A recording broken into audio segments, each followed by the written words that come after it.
महाराष्ट्र की सियासत से जुड़ी इस वक्त की एक और बड़ी और अहम जानकारी आपको दे रहे हैं। दिल्ली दरबार में हाजिरी लगाने के लिए अजीत पवार जाने वाले हैं। एनसीपी के मंत्रियों के साथ जाएंगे। डिप्टी सीएम के साथ अजीत पवार दिल्ली पहुंचने वाले हैं। देवेंद्र फडणवीस साथ होंगे। बीजेपी आलाकमान को घटनाक्रम की जानकारी देते नजर आएंगे। लोकसभा चुनाव की रणनीति पर भी विचार विमर्श हो सकता है। अब आपको बता दें कि एनसीपी नेता अजीत पवार शिंदे सरकार में शामिल हो गए हैं। उन्होंने डिप्टी सीएम पद की शपथ ले ली है।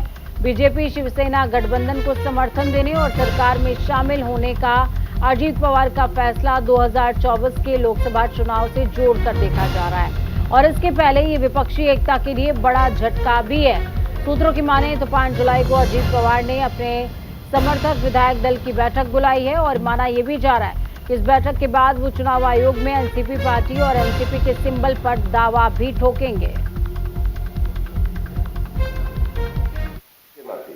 जैसे हम इससे पहले कांग्रेस के साथ जाते थे तो बीच में हमने शिवसेना के साथ हम 2.5 साल गए, वैसे अभी आगे विधानसभा हो लोकसभा हो लोकल बॉडीज का तो चुनाव वहाँ के डिस्ट्रिक्ट के हमारे कार्यकर्ता सोचेंगे, वहाँ के लीडर सोचेंगे कि क्या करना चाहिए क्या नहीं करना चाहिए। लेकिन स्टेट के और देश के जो चुनाव है उसके बारे में हम साथ साथ जाना चाहते हैं और इसीलिए महाराष्ट्र के डेवलपमेंट के लिए और देश और मजबूत होना चाहिए और आगे जाना चाहिए। हमने सबने मिलके ये डिसीजन लिया है। पार्टी के नाते हमने ये डिसीजन लिया है और ये होते हुए पूरे विधायक हम लाइव तस्वीरें आपको दिखा रहे हैं। देखिए शरद पवार की लाइव तस्वीरें। शरद पवार का स्वागत हो रहा है। आज ही वो तारीख है जब चाचा भतीजे आमने सामने होंगे। कल भतीजे ने गेम खेला, आज बारी चाचा की है। आज शरद पवार घर से निकले हैं और इस बीच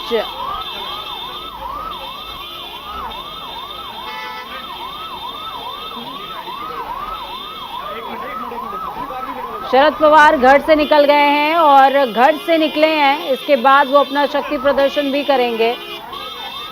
शरद पवार के लिए आज का दिन बेहद खास होने वाला है क्योंकि महाराष्ट्र की सियासत में चाणक्य कहे जाते हैं शरद पवार। लेकिन सोचिए अपने भतीजे का षड्यंत्र, या यूं कहें कि जिस तरीके से बीते महीने भर से घटनाक्रम घटित हो रहा था, वो नाराजगी, वो घटनाक्रम शरद पवार भाप नहीं पाए या भापना उन्होंने चाहा नहीं। पुणे के कराट के लिए शरद पवार अपने घर से निकल चुके हैं। बड़ी खबर, अहम तस्वीरें। मोदी बाग में आज बड़ी रैली होने वाली है और इस रैली के दौरान शरद पवार शक्ति प्रदर्शन करेंगे और बताएंगे कि डिप्टी सीएम की शपथ ले लेना, डिप्टी सीएम पद की शपथ ले लेना आसान होता है, लेकिन संख्या बल सिद्ध करने के लिए आपको लोगों की जरूरत होती है। शुभम जुड़े हुए हैं ग्राउंड जीरो से हमारे साथ में। शुभम, शरद पवार को हम देख पा रहे हैं वो अपने घर से निकल गए हैं पुणे के लिए। आप तमाम दर्शकों को ये बताइए कि घर से तो निकल गए हैं, पहुंचेंगे कहाँ? और शक्ति प्रदर्शन की बात भी सामने आ रही है कि आज शरद पवार का दिन है, वो दिखाएंगे कि चाचा तो चाचा ही होता है। बिल्कुल, देखिए पूजा जी, आज गुड़ी पूर्णिमा है और महाराष्ट्र पूर्णिमा का कितना ही महत्व। और आज शरद पवार कराड़ जा रहे हैं, कराड़ पे जा रहे हैं जहाँ पर उन्होंने अपनी राजनीति की आज एक ऐसे राजनीतिक संकट के जो बादल है वो उनके ऊपर, उनके परिवार पार्टी पर पड़ रहा दिखाई दे रहा है। इस वजह से जसवंत राव चौहान जो महाराष्ट्र के पहले मुख्यमंत्री थे शरद पवार के गुरु थे, उनके वहां पर जाएंगे जहां पर उनका समाधि था, वहां पर जाएंगे, वहां पर दर्शन करेंगे, उनका मत्था टेकेंगे और उसके बाद वो वापस मुंबई लौट के आएंगे। उसके बाद देखिए 5 तारीख को मुंबई के बागी चौहान में शरद पवार ने एक बड़ी मीटिंग बुलाई है। इस मीटिंग में हम और आप ये नजर लगा सकते हैं कि इसमें जो लोग पहुंचेंगे वो सीधे तौर पर शरद पवार के साथ में, और वहीं पर बड़ा फैसला जो है वो लिया जा सकता है कि आगे अजित पवार के साथ साथ छगन भुजबल, जो 9 विधायक, जो 9 मंत्री इस वक्त महाराष्ट्र सरकार में बने हैं एनसीपी के, उनका क्या करना है। देखिए अब कुछ थोड़ी देर पहले जयंत पाटिल ने महाराष्ट्र के विधानसभा स्पीकर राहुल नार्वेकर को चिट्ठी लिख दी है। चिट्ठी में ये उन्हें 9 विधायकों को दर बदल कानून के तहत उन्हें भंग करने, उनकी विधायिका खत्म करने की मांग जो है वो पत्र के द्वारा की है। तो आप देख सकते हैं कि आज गुरु पूर्णिमा है और गुरु का आशीर्वाद लेकर ही शरद पवार अब आगे की रणनीति तय करेंगे। देखिए यहाँ पर भतीजे ने तो बाजी मार दी पार्टी पर और हाईजेक करने की बात तो कर ली है, लेकिन अब चाचा शरद पवार किस तरह से घुगनी यहाँ पर फेंकते हैं और क्लीन बोल्ड किस तरह से किसको करते हैं, ये तो आने वाला वक्त ही बताएगा। लेकिन जिस तरीके से अब जो राजनीतिक समीकरण बन रहे हैं कि शरद पवार शायद कुछ बड़ा दाव खेल सकते हैं या कुछ बड़ा ऐलान जो है वो कर सकते हैं। जी बिल्कुल शुभम, बड़ा ऐलान हो सकता है, बड़ा दाव हो सकता है, लेकिन शक्ति प्रदर्शन का जिक्र बार बार शरद पवार खेमे से उठ करके सामने आ रहा है। तो अगर हम शक्ति प्रदर्शन और संख्या बल की बात कर लें तो कौन से ऐसे बड़े चेहरे हैं जो अभी शरद पवार के हिस्से में ईमानदारी के साथ में डटे हुए हैं, जिनके कंधे के विश्वास पर शरद पवार कह पा रहे हैं कि संख्या बल तो उनके पास ही ज्यादा है? बिल्कुल, देखिए पूजा जी, यहाँ पर शरद पवार के पास उनकी बेटी सुप्रिया सुले है, इस वक्त जयंत पाटिल है, अनिल देशमुख है और कई ऐसे तमाम एनसीपी के नेता जो हैं इस वक्त शरद पवार के साथ खड़े हैं।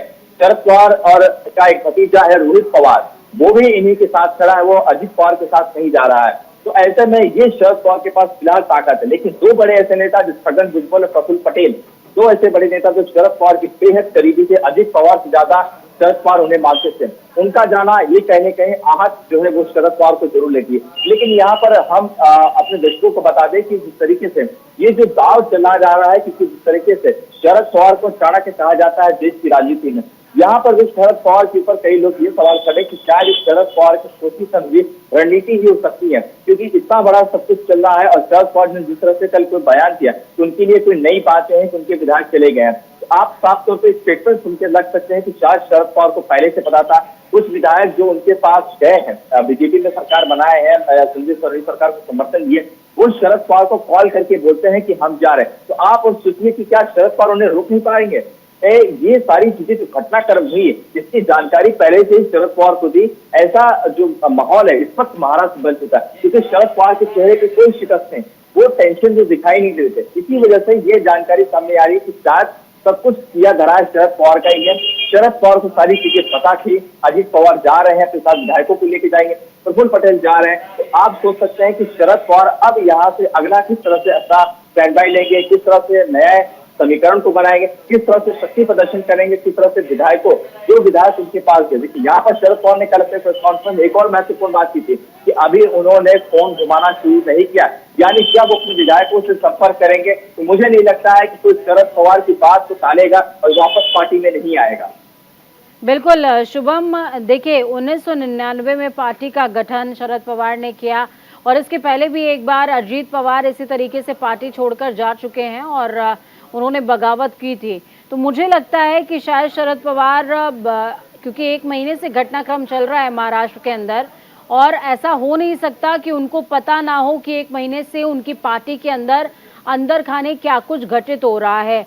लेकिन हो सकता है कि शरद पवार को इस बात पर विश्वास है कि संख्या बल उनके पास ही ज्यादा है, तभी उन्होंने संजय राउत को बहुत ही आश्वासन के साथ बोला कि आप चिंता मत कीजिए, हम उद्धव ठाकरे को एक बार फिर से मजबूती के साथ स्थापित करेंगे।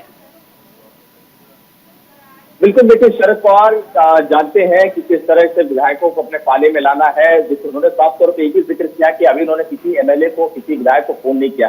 30 विधायकों को अजित पवार अपने साथ ले जाने की बात कर रहे हैं, लेकिन उसके बाद बचते हैं 24 जो इस वक्त शरद पवार के साथ हैं। तो आप सोच सकते हैं कि 30 ये नंबर दिया, लेकिन उस वक्त वहां पर सिर्फ 10, 11, 12 विधायक दिखाई दिए जब शपथ ग्रहण समारोह चल रहा था। तो आप सोच सकते हैं कि अभी भी जो विधायक है, जो अजित पवार दावा कर रहे हैं कि उनके साथ 30 विधायक देवेंद्र फडणवीस सरकार को समर्थन दे रहे हैं, अगर उसमें से कोई भी छिटक कर यहाँ पर आ जाता है तो संख्या बल और पार्टी की पूरी तरह से दावे, पूरी जो चुनाव चिन्ह है उस पर तो शरद पवार का ही कब्जा रहेगा। और इसीलिए जयंत पाटिल ने चिट्ठी लिख दी विधानसभा स्पीकर को कि आप कार्रवाई करिए, क्योंकि दल बदल कानून के तहत ये गलत बात होती है, उल्लंघन होता है किसी पार्टी के विप को जारी करना कि आप हमारी पार्टी छोड़कर किसी और को हमारी नैतिक विधान समिति चले गए। तो अब ये जो चिट्ठी लिखकर मांग कह दीजिए, तो कहीं न कहीं step by step Sharad Pawar भी बढ़ रहे हैं कि किसी उन्हें पता है कानूनी प्रक्रिया, कानूनी तौर पर अगर जाएंगे तो ये जो सारी चिट्ठियां हैं, ये जो सारी चीजें प्रक्रिया शुरू की गई है, इससे इनको ही फायदा होगा कि शिवसेना का हर हमने देखा किस तरह से शिवसेना 2 खेमों में बैठी, उसके बाद सब कुछ एकनाथ शिंदे के पास चले जाता है। वो गलती शरद पवार नहीं करना चाहते,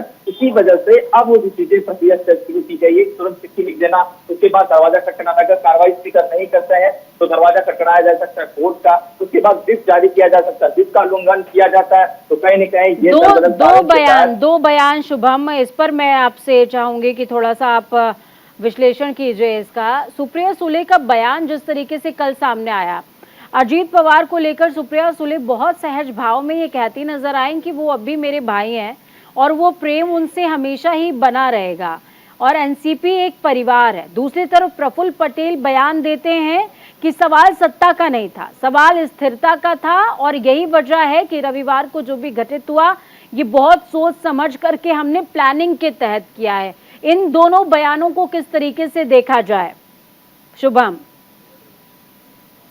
बिल्कुल, देखिए प्लानिंग जो है बहुत दिनों से चल रही थी, पिछले 1 महीने से ये प्लानिंग चल रही थी कि एनसीपी के कुछ विधायक जो है वो देवेंद्र फडणवीस सरकार को या महाराष्ट्र सरकार को समर्थन दे सकते हैं, खेमा अलग बनाकर निकल सकते हैं। देखिए यहाँ पर सुप्रिया सुले का जो ट्वीट है, शरद पवार का जो बयान है, इससे आप अंदाजा लगा सकते हैं कि शायद इन दोनों नेताओं को पहले सारी चीजें पता थी, इस वजह से इन्होंने रोका नहीं, ये चीजें इन्हें बहुत पहले ही भाप गए थे, इसी वजह से अजित पवार को कार्याध्यक्ष नहीं बनाया गया, सुप्रिया सुले को जिम्मेदारी दी जाती है। क्योंकि देखिए भाई बहन का रिश्ता है, दोनों के चाचा भतीजे के जो लड़के हैं, देखिए शरद पवार की बेटी सुप्रिया सुले और अजित पवार के जो पिताजी है शरद पवार के भाई के लड़के हैं, तो ऐसे में भाई का रिलेशन हो जाता है, कजिन बहन भाई हो जाते हैं। तो ऐसे में सुप्रिया सुले का जो इमोशनल कार्ड है वो कहीं न कहीं दिखाने की कोशिश कर रहा है कि वो मेरे साथ है, भाई बहन का रिश्ता नहीं खत्म होगा, भले आप दूर चले गए लेकिन साथ में खेले कूदे हैं, साथ में पले बढ़े हैं, अपने बचपन गुजारे हैं, साथ में राजनीतिक करियर की शुरुआत की है। तो ऐसे में अजित पवार के लिए प्यार कम नहीं होगा। तो आप यहाँ पर समझ सकते हैं कि यहाँ पर जो एनसीपी के तमाम जो विधायक है, तमाम जो कार्यकर्ता है, उनको अपने ओर जो है आकर्षित करने के लिए, अपने ओर लाने के लिए ये दांव पेच खेला जा रहा है। इसके अलावा प्रफुल्ल पटेल की जो बातें हैं कि प्लानिंग बहुत दिनों से चल रही थी, प्रफुल्ल पटेल शरद पवार की बहुत करीबी है, वो प्लानिंग कर रहे हैं। तो आपको क्या लगता है शरद पवार को नहीं पता होगा चीजें?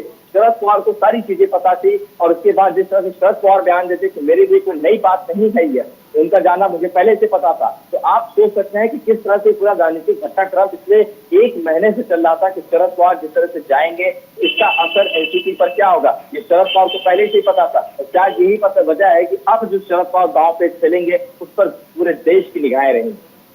चलिए, बहुत शुक्रिया शुभम हमारे साथ जुड़ने के लिए, हम जानकारी साझा करने के लिए। तो शरद पवार का अगर आप सियासी करियर देखेंगे तो शरद पवार खुद तोड़ फोड़ और बगावत के महारथी रहे हैं, रिकॉर्ड दर्ज है उनके नाम पर। फिर चाहे वो इंदिरा गांधी हो, सोनिया गांधी हो, जिसके बाद उन्होंने पार्टी का अलायंस किया, ये किसी से छिपा नहीं हुआ है। इसके बाद अजीत पवार ने जिस तरीके से पार्टी के अंदर खाने मीटिंग करी, मीटिंग का दौर चलता रहा और अचानक से 2 घंटे के अंदर तमाम चीजें घटित हो गई माया नगरी में। क्या ये शरद पवार को पता नहीं होगा या ये उनके जानकारी के बिना हुआ, ये समझना थोड़ा सा मुश्किल है। का विषय है, बीजेपी का हर वक्त प्रयास यही होता है कि आगे जो कंपटीशन है वो कंपटीशन को कहीं ना कहीं तो ख़त्म करनी चाहिए। और दूसरी बात, ये जो अभी लड़ाई होगी वो लोगों की पावर विरुद्ध पैसे की पावर उसके सामने होगी। और मैं आपको बताता हूँ, पैसे की पावर हो या कोई भी जो संस्था है उसकी पावर हो, उससे कहीं ज़्यादा पावर लोगों की पावर होती है।